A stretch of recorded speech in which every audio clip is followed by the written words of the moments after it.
रोहित पवार रोहित पवार रोहित पवार रोहित पवार रोहित पवार रोहित पवार सच्चा है, रोहित दादा सच्चा है।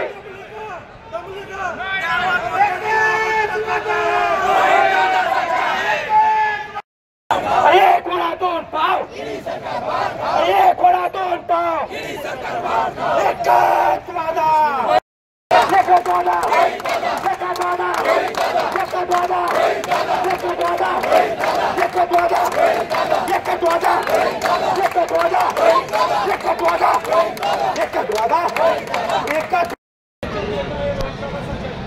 बच्चा कहता है रोहित दादा सच्चा है, बच्चा कहता है रोहित दादा सच्चा है, बच्चा कहता है रोहित दादा सच्चा है।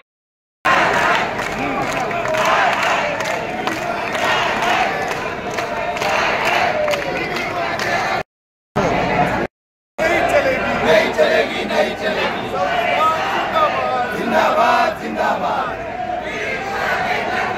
जिंदाबाद जिंदाबाद, संविधान जिंदाबाद जिंदाबाद जिंदाबाद, तानाशाही नहीं चलेगी।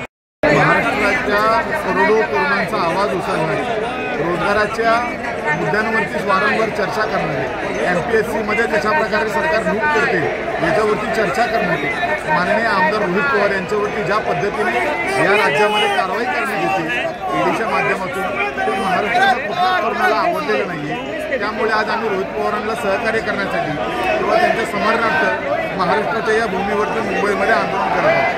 अतिशय वाईट गोष्ट आहे की जो माणूस सरकारच्या विरुद्ध बोलेल त्याने एक तर भाजपमध्ये यायचं किंवा त्याने एक तर घरी बसायचं, हे दोनच कामं करायचे आणि त्याचं जर नाही केलं तर आम्ही तुम्हाला उचलून जेलमध्ये टाकू, अशी जर कुठेतरी भावना असेल तर ते कदापि महाराष्ट्रातला तरुण सहन करणार नाही आणि म्हणून त्याच्या निषेधार्थ आज आम्ही इकडे सगळे जमा झालो।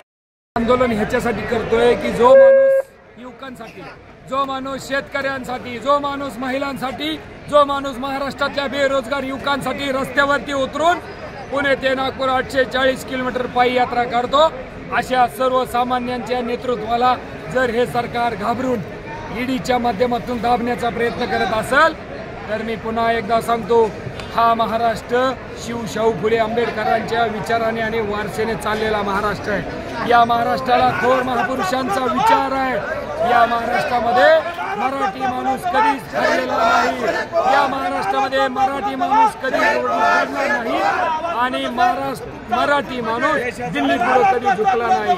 जसं शिवाजी महाराजांनी दिल्ली पुढे झुकले नाही त्याची पुनरावृत्ती शरद पवार साहेबांना लागली। पवार साहेब दिल्ली पुढे झुकले नाहीत, रोहित दादा ही दिल्ली पुढे झुकणार नाहीत आणि हा दादा ईडीला घाबरून सत्तेत सामील होणारा दादा नाही, तर हा दादा तुम्हाला रडवणारा दादा आहे, हा दादा भिडणारा दादा आहे, हा दादा तुम्हाला पळवणारा दादा आहे, हा दादा लढणारा दादा आहे आणि हा दादा जिंकणारा दादा आहे। मी या सरकारला आणि या ईडीवाल्यांना एवढंच सांगतो, जर रोहित दादा 10 मिनिटांमध्ये बाहेर नाही आले तर आम्ही पूर्ण 1000-2000 युवक ईडी कार्यालयावरती धडक मारू। जर तुम्ही बळजबरीने सत्तेचा गैरवापर करून, ईडीचा गैरवापर करून सर्वसामान्यांच्या नेतृत्वाला दाबण्याचा प्रयत्न करत असाल तर एकच सांगतो, जोर जुलूम की टक्कर में संघर्ष हमारा नारा आहे आणि रोहित दादांच्या पाठीशी आम्ही असंख्य युवक कायमस्वरूपी दादांच्या पाठीशी आहेत। एकच वादा, एकच वादा, महाराष्ट्राचा नवा वादा। मी सांगत नाही, या संबंध शाहू फुले आंबेडकरांच्या वारशाने चाललेला या महाराष्ट्राने आम्हाला नवीन लढणारा दादा दिलाय। या महाराष्ट्राला पळणारा दादा नकोय, या महाराष्ट्राला लढणारा, भिडणारा, समोरच्याला पळवणारा दादा पाहिजे आणि हा दादा जिंकल्याशिवाय राहणार नाही। संबंध महाराष्ट्रातले माता मौलींचा आशीर्वाद या दादांच्या मागे। आपल्या माध्यमातून एवढंच सांगू इच्छितो की तुम्ही रोहित दादांना कितीही दाबण्याचा प्रयत्न केला, रोहित दादा दाबला जाणार नाही, तर रोहित दादा हा महाराष्ट्रभर पुन्हा नव्याने उभारी घेईल। तुम लाख कोशिश करो रोहित दादा को बदनाम करने की, रोहित दादा जितनी बार निकले हैं दुगनी रफ्तार से निकले हैं। धन्यवाद। आपण बघाल, ईडीची नोटीस येण्याचं सत्र विरोधी पक्षाच्या नेत्यांना चालू आहे। खरं तर सत्ताधारी पक्षामध्ये भ्रष्टाचारी नाही आहेत का? नरेंद्र मोदी यांनी घोषणा केली की 70 कोटीचा घोटाळा झाला आहे। मग 70 कोटीचा घोटाळा झाला आहे तर त्यांनी दाखवावा. ज्यांनी घोटाळा केला त्यांनी त्यांना सत्तेत बसवलं आणि खऱ्या अर्थाने दडपशाहीचं राजकारण या महाराष्ट्रामध्ये चालू आहे. ही जनता महाराष्ट्रातील छत्रपती शिवाजी महाराजांच्या विचाराने प्रेरित आहे.